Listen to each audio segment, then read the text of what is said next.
Hi, good evening to all of you.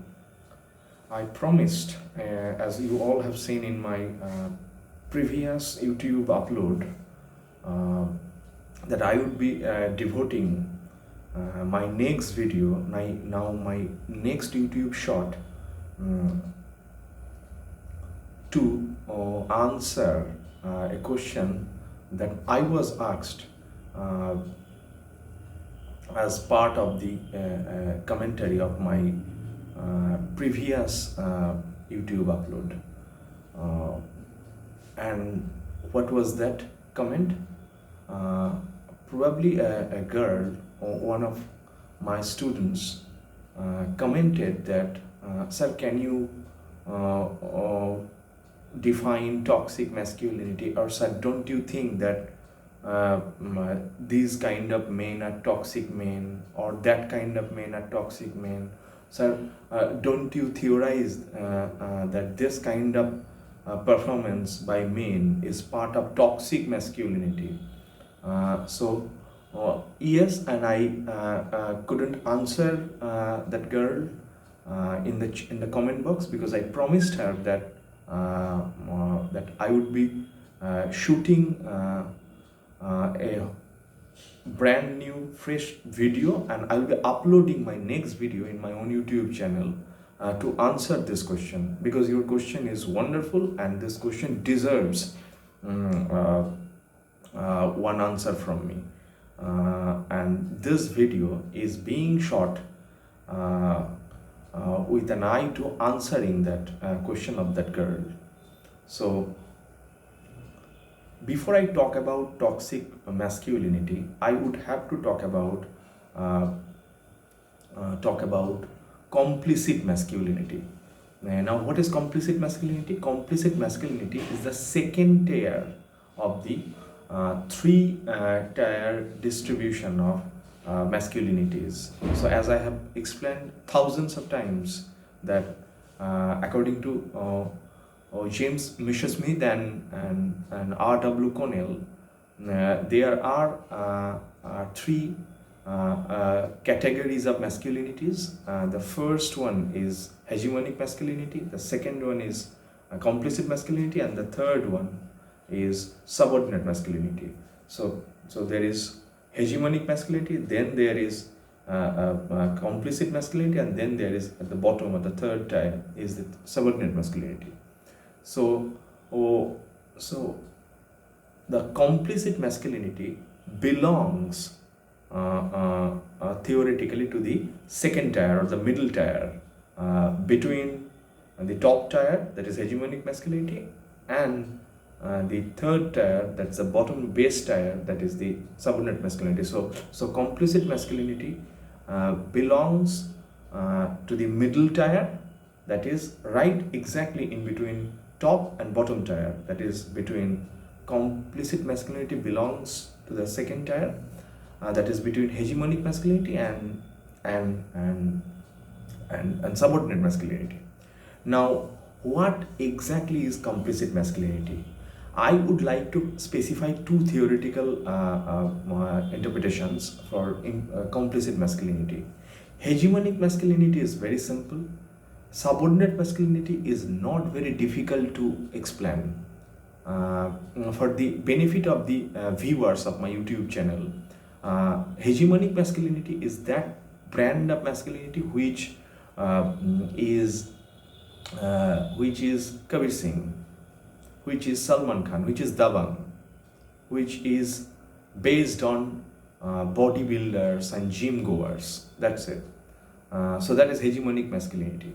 The subordinate masculinity, that is absolutely the third or the bottom tier, something that is in the bottom of it, base of it, is the masculinity that defines anything that is associated with resistance of hegemonic masculinity. So subordinate masculinity resists and challenges hegemonic masculinity, but very few people would identify with subordinate masculinity, and very few people would identify with hegemonic masculinity, because most people do not belong to either hegemonic or subordinate masculinity. So where would most people belong to? Most people belong to complicit masculinity, that is in the middle tier or the second tier of the three-tier division. And who are these people? And why do I think that most people belong to the second tier, or the complicit masculinity? Complicit masculinity belong to those people, or should I say those men, who are not hegemonic themselves, but they prescribe hegemonic masculinity. I'll say this again. Complicit masculinity belongs to men who are never hegemonic themselves, but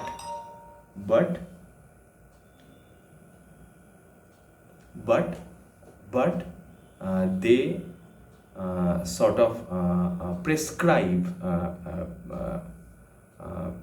prescribe. Excuse me, my phone calls and my SMSs, they just keep coming.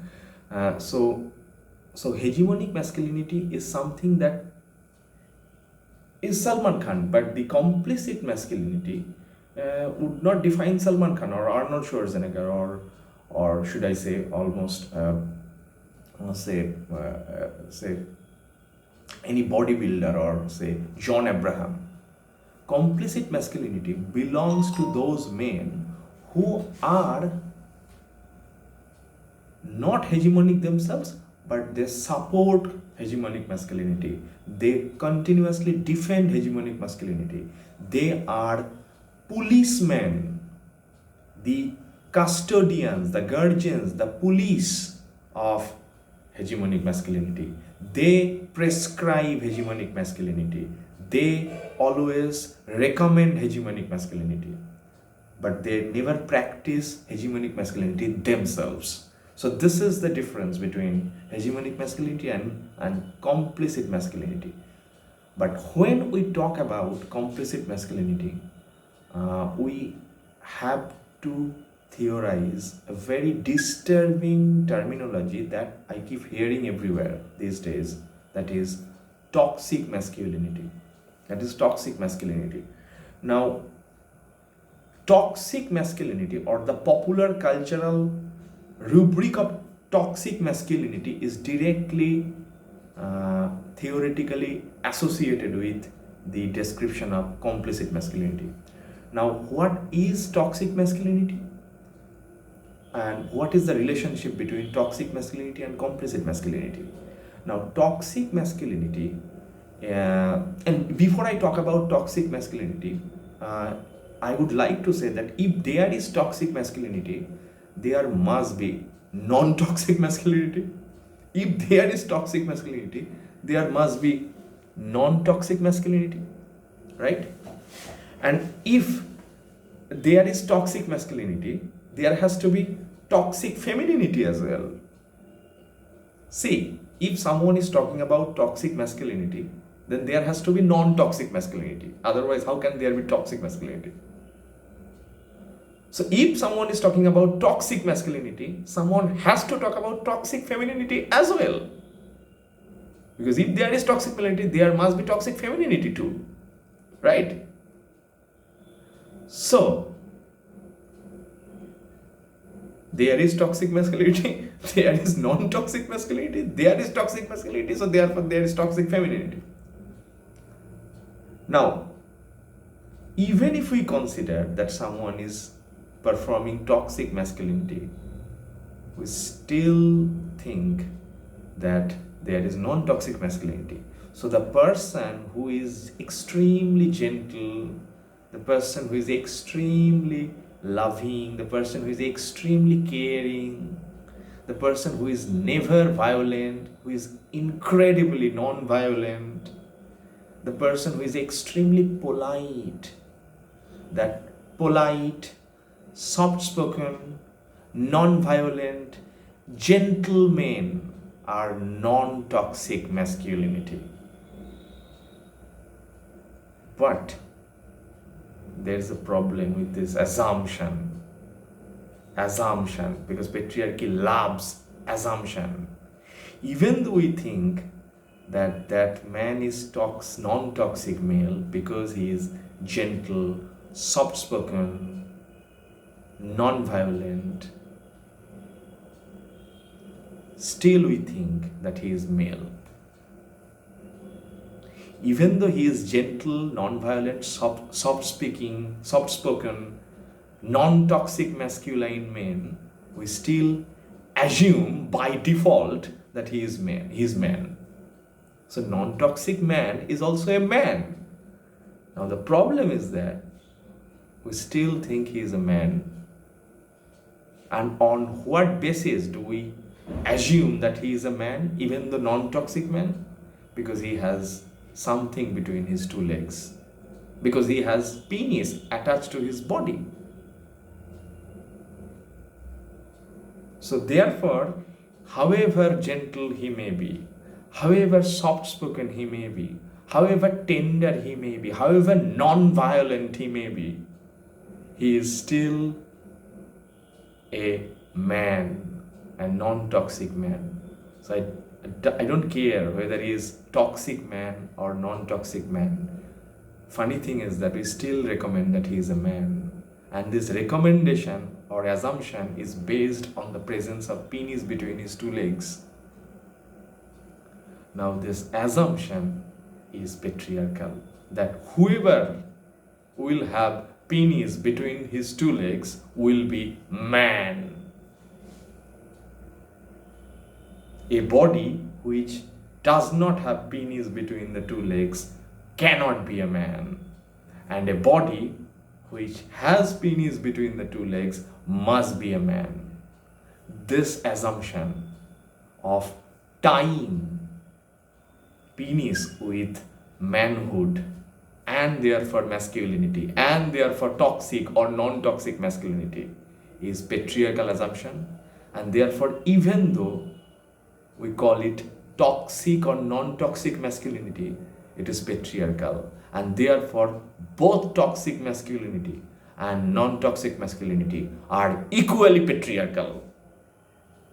Yes, you heard me right. If toxic masculinity is patriarchy, non-toxic masculinity is no less patriarchal, because it is based on the assumption that whoever will have penis will be man. Now this is the problem that complicit masculinity has, because complicit masculinity defends non-toxic man, but non-toxic man is also man because he has penis, and therefore this is also patriarchal. Therefore non-toxic masculinity is as much patriarchal as toxic masculinity has always already been, and non-toxic masculinity is no less patriarchal than toxic masculinity. Therefore complicit masculinity is a police of patriarchy, because it is a police of hegemonic masculinity, not because complicit masculinity is hegemonic itself, but because complicit masculinity is prescription of hegemonic masculinity and patriarchy. Thank you so much, and we'll catch up with all of you very, very soon.